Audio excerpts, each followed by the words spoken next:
इंसान की मृत्यु के बाद क्या होता है और क्या हो सकता है कि हर बार जब हम मौत का सामना करते हैं एक क्वांटम इवेंट होता है। हिंदुइज्म और बुद्धिज्म ये कहती है कि सोल इमॉर्टल है और डेथ के बाद एक नई बॉडी में जन्म लेती है। डेड बॉडीज को फ्रीज किया जाता है विद द होप कि इस बॉडी को फिर से रिवाइव किया जा सके। कुछ मानते हैं कि मृत्यु के बाद आत्मा अनंत शांति पाती है।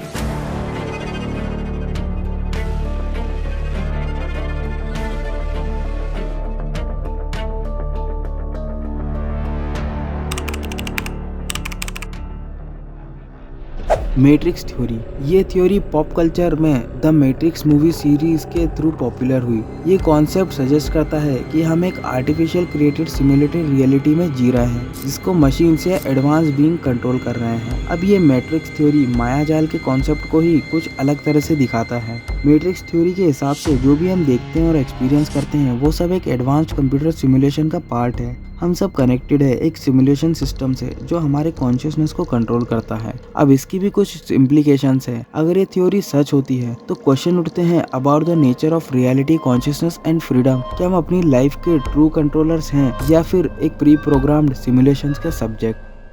वॉइड थ्योरी जिसमें ऐसा मानना है कि क्या हो हमारी डेथ के बाद कुछ भी ना हो, जो हो वो सिर्फ एक खालीपन यानी कि वॉइड हो। वॉइड थ्योरी कहती है कि डेथ के बाद कुछ भी नहीं होता, हमारी कॉन्शियसनेस कम्प्लीटली खत्म हो जाती है और हम किसी भी फॉर्म में एग्जिस्ट ही नहीं करते। अब इस थ्योरी के हिसाब से डेथ एक अल्टीमेट एंड है।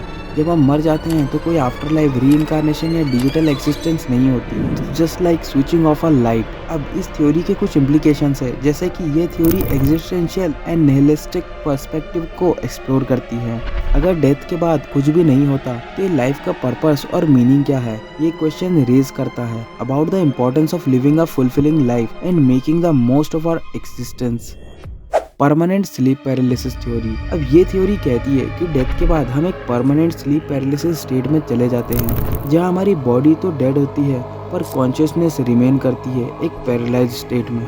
अब स्लीप पैरालिसिस एक कंडीशन होती है जहां पर्सन अवेक होता है पर मूव नहीं कर पाता। परमानेंट स्लीप पैरालिसिस थ्योरी ये इमेजिन करती है कि डेथ के बाद कॉन्शियसनेस उसी स्टेट में फंस जाती है, फुल्ली अवेयर पर unable to interact with the surroundings. ये थ्योरी टेरिफाइंग हो सकती है क्योंकि एक eternal state of awareness without any control और इंटरेक्शन का इमेजिन करना ही अनसेटलिंग है। ये फियर और हेल्पलेसनेस के एस्पेक्ट्स को हाईलाइट करती है, which explores the horror of eternal paralysis.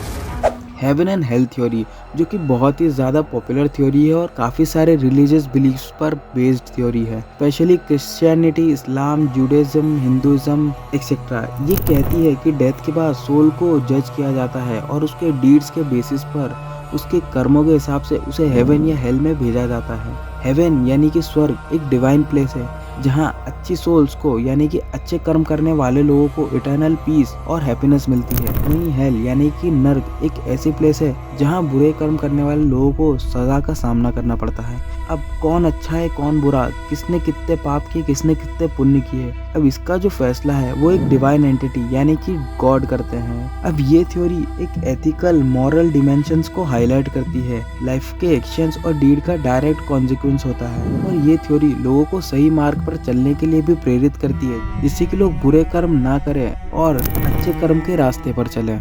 God's theory. अब गॉड्स थ्योरी के मुताबिक ऐसा माना जाता है कि मृत्यु के पश्चात इंसान भगवान के रेलम में चले जाता है यानी कि भगवान के लोक में चले जाता है। अब डिफरेंट कल्चर और रिलीजन में ये थ्योरी डिफरेंट फॉर्म में एग्जिस्ट करती है, जैसे कि हिंदुइज्म में डेथ के बाद आत्मा डिफरेंट टाइप ऑफ लोक्स में चले जाती है, जैसे कि वैकुंठ यानी कि भगवान विष्णु के रेलम में या कैलाश यानी कि भगवान शिव के रेलम में। सिमिलरली एंशिएंट ग्रीक रिलीजन में भी सोल्स आफ्टर लाइफ में हेडेस के रेलम में जाती है। गॉड्स थ्योरी एक डीप स्पिरिचुअल पर्सपेक्टिव ऑफर करती है जहां डेथ के बाद का एग्जिस्टेंस डिवाइन और स्पिरिचुअल से लिंक होता है।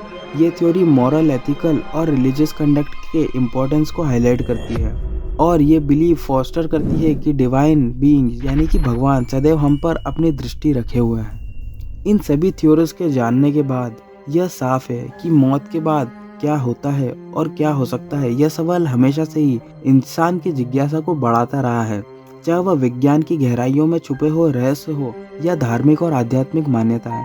हर सिद्धांत हमें हमारे अस्तित्व के बारे में नए सवाल उठाने पर मजबूर करता है। हमने कई दिलचस्प थ्योरीज को जाना, क्वांटम इमॉर्टेलिटी से लेके सिमुलेशन हाइपोथेसिस तक, रीइंकार्नेशन से लेके डिजिटल आफ्टर लाइफ तक, और भी बहुत कुछ। हर थ्योरी अपने आप में एक नई सोच और दृष्टिकोण लाती है जो हमें हमारी ज़िंदगी की अहमियत को और भी गहराई से समझने में मदद करती है। आखिरकार इंसान की मृत्यु के बाद क्या होता है और क्या हो सकता है का जवाब शायद हमारे पास ना हो, लेकिन इन थ्योरीज को जानने से हम यह ज़रूर समझ सकते हैं कि हमारी ज़िंदगी कितनी अनमोल है। हमें हर पल का आनंद लेना चाहिए और हर दिन को एक नया मौका समझकर जीना चाहिए।